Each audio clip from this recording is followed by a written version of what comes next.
కృత్రిమ మేధ ఏఐ 21వ శతాబ్దపు సాంకేతిక అద్భుతం. జనజీవన ప్రయాణాన్ని సులభతరం చేస్తూ, పని పద్ధతులను సాకల్యంగా రూపాంతరం చెందించగలిగిన అమేయ సామర్థ్యం దాని సొంతం. అందుకే ఏఐలో ఆధిపత్యం కోసం దేశాల మధ్య పోటీ తీవ్రతరమవుతోంది. కృత్రిమ మేధ ఏఐ 21వ శతాబ్దపు సాంకేతిక అద్భుతం. జనజీవన ప్రయాణాన్ని సులభతరం చేస్తూ, పని పద్ధతులను సాకల్యంగా రూపాంతరం చెందించగలిగిన అమేయ సామర్థ్యం దాని సొంతం. అందుకే ఏఐలో ఆధిపత్యం కోసం దేశాల మధ్య పోటీ తీవ్రతరమవుతోంది. అలా జోరుగా సాగుతున్న నూతన ఆవిష్కరణల దన్నుతో ఏఐ వినియోగం పెరుగుతోంది. అదే సమయంలో దానిపై భయసందేహాలు ముప్పిరిగొంటున్నాయి. ఈ నేపథ్యంలో పారిస్లో సమావేశమైన పలు దేశాలు నిర్నిబంధ, సమ్మిళిత, పారదర్శక, సురక్షిత కృత్రిమ మేధ కోసం పాటుపడతామని ప్రతినబూనాయి. సంబంధిత పరిజ్ఞానాన్ని పరస్పరం పంచుకోవడంపైన అవి దృష్టిసారించాయి. పారిస్ సదస్సు తీర్మానాలు సాకారం కావాలంటే, ప్రధాని మోదీ ఉద్ఘాటించినట్లు, విశ్వసనీయమైన నిష్పాక్షికమైన సార్వజనీన కృత్రిమ మేధ కోసం అంతర్జాతీయ కార్యాచరణ సిద్ధం కావాలి.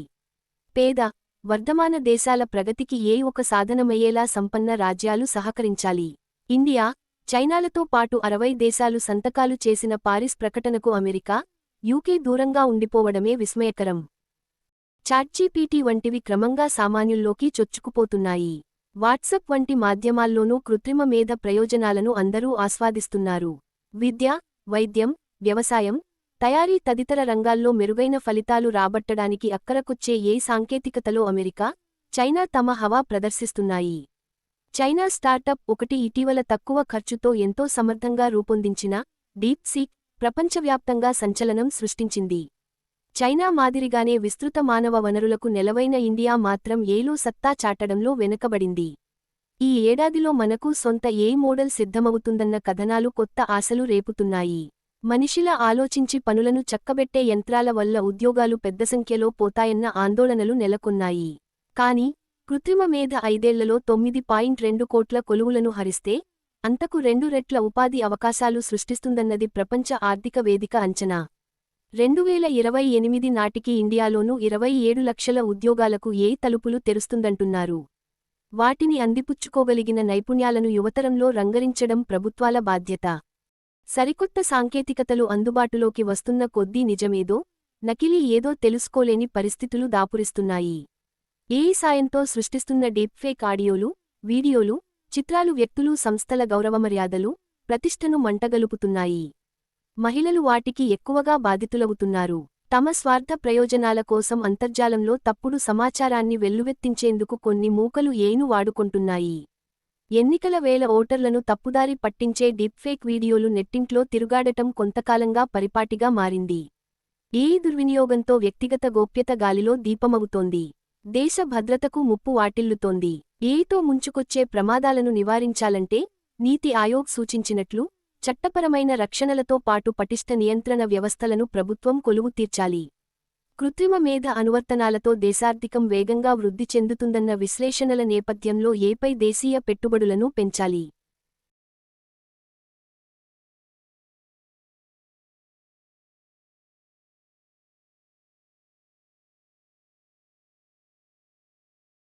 సునీతా విలియమ్స్, మార్చిలో భూమికి తిరిగి రానున్న సునీతా విలియమ్స్. అనుకోని పరిస్థితుల్లో అంతరిక్ష కేంద్రంలో చిక్కుకుపోయిన భారత సంతతికి చెందిన నాసా వ్యోమగామి సునీతా విలియమ్స్ ఎట్టకేలకు త్వరలో భూమికి చేరనున్నారు. ఆమెతో బాటు అక్కడే ఉన్న బుచ్ విల్మోర్ కూడా కిందకి రానున్నారు. కేప్ కెనవెరల్, అనుకోని పరిస్థితుల్లో అంతరిక్ష కేంద్రంలో చిక్కుకుపోయిన భారత సంతతికి చెందిన నాసా వ్యోమగామి సునీతా విలియమ్స్ ఎట్టకేలకు త్వరలో భూమికి చేరనున్నారు. ఆమెతో బాటు అక్కడే ఉన్న బుచ్ విల్మోర్ కూడా కిందకి రానున్నారు. మార్చి మధ్యలో వారిద్దరిని భూమికి తీసుకువచ్చేందుకు స్పేసెక్స్ సంస్థ వ్యోమనౌకను పంపనుందని మంగళవారం నాసా ప్రకటించింది. సునీత, విల్మోర్ అంతరిక్ష కేంద్రానికి చేరి గత వారానికి 8 నెలలు పూర్తయ్యాయి. Read latest world news in Telugu. మణిపూర్లో రాష్ట్రపతి పాలన. జాతుల మధ్య అల్లర్లతో అట్టుడుకుతున్న మణిపూర్లో రాష్ట్రపతి పాలన విధించారు. Internet desk. జాతుల మధ్య ఘర్షణలతో అట్టుడుకుతున్న మణిపూర్ లో కేంద్రం రాష్ట్రపతి పాలన, ప్రెసిడెంట్స్ రూల్ విధించింది. ఇందుకు సంబంధించి కేంద్ర హోంశాఖ నోటిఫికేషన్ జారీ చేసింది. ముఖ్యమంత్రి బీరెన్ సింగ్ ఇటీవల తన పదవికి రాజీనామా చేసిన విషయానికి తెలిసిందే. ఈ పరిణామం జరిగిన కొద్ది రోజుల వ్యవధిలోనే అక్కడ రాష్ట్రపతి పాలన విధించడం గమనార్హం. మణిపూర్ గవర్నర్ సమర్పించిన నివేదికతో పాటు ఇతర నివేదికల సమాచారాన్ని పరిశీలించిన అనంతరం అక్కడ రాజ్యాంగబద్ధ పాలన కొనసాగించే పరిస్థితి లేదనే అంచనాకు వచ్చాం. ఈ నేపథ్యంలోనే రాజ్యాంగంలోని ఆర్టికల్ 356 అధికారాలు ఉపయోగించి మణిపూర్లో రాష్ట్రపతి పాలన విధిస్తూ నిర్ణయం తీసుకున్నాం అని రాష్ట్రపతి ద్రౌపదీ ముర్ము ఆదేశాల్లో పేర్కొన్నట్లు కేంద్ర హోం మంత్రిత్వశాఖ వెల్లడించింది. ఇదిలా ఉంటే శాసనసభ సమావేశాలకు ముందే ముఖ్యమంత్రి పదవికి బీరెన్ సింగ్ రాజీనామా చేశారు. ఆ వెంటనే సమావేశాలను రద్దు చేస్తూ గవర్నర్ అజయ్ కుమార్ భల్లా ఆదేశాలిచ్చారు. అనంతరం తదుపరి ముఖ్యమంత్రిపై రాష్ట్ర భాజపా నేతలు పార్టీ అధిష్టానంతో సంప్రదింపులు జరిపారు. సీఎం అభ్యర్థిపై రాష్ట్ర పార్టీలో ఏకాభిప్రాయం రాని నేపథ్యంలో రాష్ట్రపతి పాలన వైపే కేంద్రం మొగ్గు చూపింది. దలైలామాకు జడ్ కేటగిరీ భద్రత. బౌద్ధుల ఆధ్యాత్మిక గురువు దలైలామాకు కేంద్రం జడ్ కేటగిరీ భద్రతను కల్పించింది. Internet desk. ఆధ్యాత్మిక గురువు దలైలామా 89 కు భారత హోం మంత్రిత్వశాఖ జడ్ కేటగిరీ భద్రతను జెడ్ కేటగిరీ సెక్యూరిటీ ఏర్పాటు చేసింది. చైనా మద్దతుదారుల నుంచి ఆయనకు ముప్పు ఉందని ఇంటెలిజెన్స్ నుంచి సమాచారం అందడంతో కేంద్ర ప్రభుత్వం అప్రమత్తమైనట్లు సమాచారం. అందువల్లే ఆయనకు ఈ భద్రతను ఏర్పాటు చేసినట్లు విశ్వనీయ వర్గాలు వెల్లడించాయి. హిమాచల్ ప్రదేశ్లోని ధర్మశాలలో ఉన్న దలైలామా నివాసం వద్ద భద్రతా ఉంటుంది. దీంతో పాటు అదనంగా శిక్షణ పొందిన డ్రైవర్లు, నిఘా సిబ్బంది ఉంటారు. కాగా చైనా పాలనను వ్యతిరేకించిన దలైలామా 1959 నుంచి భారత్తోనే ఉంటున్న సంగతి తెలిసిందే. భౌగోళిక రాజకీయాల ఉద్రిక్తతల అంశాన్ని దృష్టి పెట్టుకున్న భారత ప్రభుత్వం ఆయనకు జెడ్+ భద్రతను ఏర్పాటు చేసింది. దలైలామాకు జెడ్ కేటగిరీ భద్రత. బౌద్ధుల ఆధ్యాత్మిక విపత్తుల సుడిగుండంలో భారత్. భూతాపం, మానవ తప్పిదాలతో భారతదేశానికి నిరంతరంగా అధిక ఉష్ణోగ్రతలు, ఆకస్మిక వరదలు, కరవు, కొండచరియలు విరిగిపడటం తదితర విపత్తుల ప్రమాదం పొంచి ఉందని జర్మనీకి చెందిన జర్మన్ వాచ్ అనే స్వచ్ఛంద సంస్థ హెచ్చరించింది. 30 ఏళ్లలో 400కి పైగా ప్రకృతి విధ్వంసాలు తీవ్ర ప్రభావానికి గురైన దేశాల్లో 6వ ర్యాంకు వాతావరణ ప్రమాద సూచీ -2025 నివేదికలో వెల్లడి. ఈనాడు. హైదరాబాద్.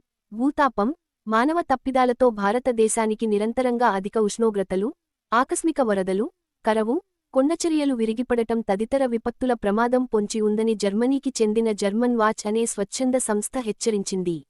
ఈ సంస్థ 1993 నుండి 2022 సంవత్సరాల మధ్య కాలాన్ని విశ్లేషించి వాతావరణ ప్రమాద సూచీ -2025 క్లైమేట్ రిస్క్ ఇండెక్స్ (CRE) నివేదికను విడుదల చేసింది.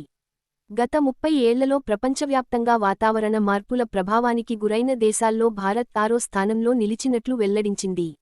ఈ 3 దశాబ్దాల కాలంలో దేశంలో నెలకు 1 చొప్పున 400కి పైగా విపత్తులు సంభవించాయని, దాదాపు 80,000 మంది ప్రాణాలు కోల్పోయారంది. దేశ ఆర్థిక వ్యవస్థకు దాదాపు 15.64 లక్షల కోట్ల నష్టం జరిగినట్లు తెలిపింది. నివేదికలో ఏముందంటే, ప్రపంచవ్యాప్తంగా 1993 నుంచి 2022 మధ్య 9,400 విపత్తులు సంభవించి మొత్తం 7.65 లక్షల మంది ప్రాణాలు కోల్పోయారు. దాదాపు $4.2 ట్రిలియన్ ఆర్థిక నష్టం సంభవించింది. ఇది జర్మనీ దేశ జీడీపీకి సమానం. Dominica, China, Honduras, Myanmar, Italy, Bharat, Greece, Spain, Vanuatu, Philippines దేశాలు అత్యధిక ప్రభావానికి గురయ్యాయి. ప్రపంచవ్యాప్తంగా వాతావరణ మార్పులతో జరుగుతున్న మరణాల్లో అధిక ఉష్ణోగ్రతలతో సంభవిస్తున్నవి 37% ఉన్నాయి. 2022లో పాకిస్తాన్లో ఉష్ణోగ్రతలు 49.5 డిగ్రీలు దాటాయి. వెన్వెంటనే భారీ వరదలు సంభవించాయి. అదే సమయంలో భారత్, బంగ్లాదేశ్లలోనూ తీవ్ర ఉష్ణోగ్రతలు రికార్డయ్యాయి. ఈ 3 దేశాల్లోని ఉష్ణోగ్రతలను అంచనా వేయగా, వాతావరణ మార్పులతో వడగాల్పుల తీవ్రత 30 రెట్లుగా ఉన్నట్లు నమోదైంది. అత్యధిక వడగాల్పులు సంభవిస్తున్న 9 దేశాల్లో భారత్ ఒకటి. ఇక్కడ ఫిబ్రవరి నుంచే వేడి వాతావరణ పరిస్థితులు నెలకొంటున్నాయి. వేసవిలో కొన్నిచోట్ల ఉష్ణోగ్రతలు 50 డిగ్రీలు దాటుతున్నాయి. ఆకస్మిక వర్షాలతో వరదలు, కొండచరియలు విరిగిపడటంతో లక్షల మంది నిరాశ్రయులు అవుతున్నారు. వ్యవసాయం కుదేలవుతోంది. కోస్తాతీరం ధ్వంసం అవుతోంది. 2022లో దేశంలో విపత్తులతో 21.96 లక్షల మంది తీవ్ర ప్రభావానికి గురయ్యారు. మున్ముందు భూతాప ఉష్ణోగ్రతను సగటున 1.5 డిగ్రీలకు తగ్గించకుంటే భూగోళంలోని దక్షిణాది దేశాలు తీవ్ర ముప్పును ఎదుర్కోవాల్సి వస్తుంది.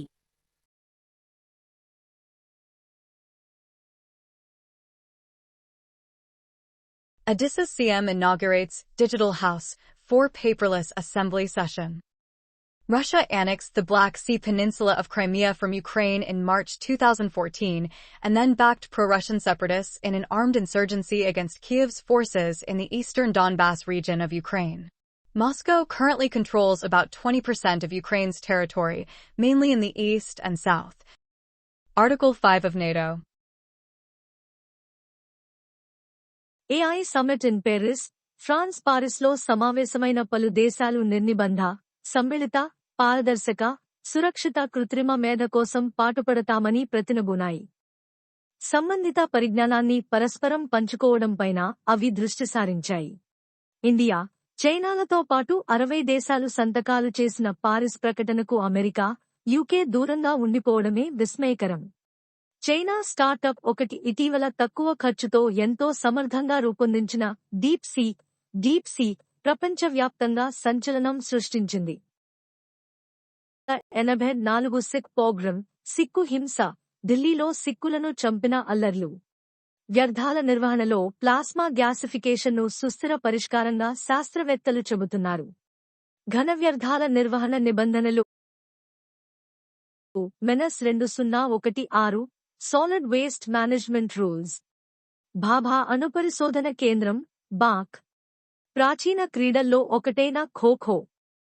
గ్రామాల్లో తరతరాలుగా ఆడుతున్న ఈ ఆటకు అంతర్జాతీయ స్థాయిలో పెద్దగా గుర్తింపు రాలేదు. ఇటీవలే ఖోఖోలో తొలిసారి ప్రపంచకప్ పోటీలు జరిగాయి. ఏదైనా క్రీడను ఒలింపిక్స్లో చేర్చాలంటే దానికి తగిన ప్రాచుర్యం ఉండటంతో పాటు కనీసం 75 దేశాల్లో ఆడుతుండాలి. పినాకా రాకెట్ లాంఛర్ల. భారత్లో స్కార్పిన్ జలాంతర్గాముల స్కోర్పిన్ సబ్మెరిన్స్ నిర్మాణంపై పరస్పర సహకారంలో పురోగతిని మోదీ, మెక్రాన్ ప్రశంసించారు. కరహాష్లోని ఫ్రాన్స్ ప్రతిష్టాత్మక అంతర్జాతీయ థర్మోన్యూక్లియర్ ఎక్స్పెరిమెంటల్ రియాక్టర్ ITER కేంద్రాన్ని మోదీ, మెక్రాన్ సందర్శించారు. స్వాతంత్ర్య సమరయోధుడు వీడి సావర్కర్ త్యాగాలను స్మరించుకుంటూ మార్సేలో ఆయనకు మోదీ నివాళులర్పించారు.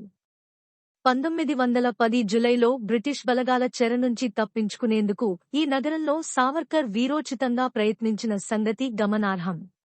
ఐక్యరాజ్య సమితి భద్రతామండలిని, UN సెక్యూరిటీ కౌన్సిల్ సత్వరం సంస్కరించాల్సిన అవసరం ఎంతైనా ఉందన్నారు. భద్రతామండలిలో భారత్ శాశ్వత సభ్యత్వానికి మెక్రాన్ ఈ సందర్భంగా తమ మద్దతును పునరుద్ఘాటించారు. ఛత్తీస్గఢ్లో ప్రసిద్ధిగాంచిన డోక్రా కళానైపుణ్యంతో రూపొందించిన లోహపు వాద్యకారుల బొమ్మలను మెక్రాన్కు మోదీ బహూకరించారు. రాజ్యాంగంలోని ఆర్టికల్ 356 అధికారాలు ఉపయోగించి మణిపూర్లో రాష్ట్రపతి పాలన విధిస్తూ నిర్ణయం తీసుకున్నాం అని రాష్ట్రపతి ద్రౌపది ముర్ము ఆదేశాల్లో పేర్కొన్నట్లు కేంద్ర హోం మంత్రిత్వ శాఖ వెల్లడించింది. భూతాప ఉష్ణోగ్రతను సగటున 1.5 డిగ్రీలకు తగ్గించకుంటే భూగోళంలోని దక్షిణాది దేశాలు తీవ్ర ముప్పును ఎదుర్కోవాల్సి వస్తుంది.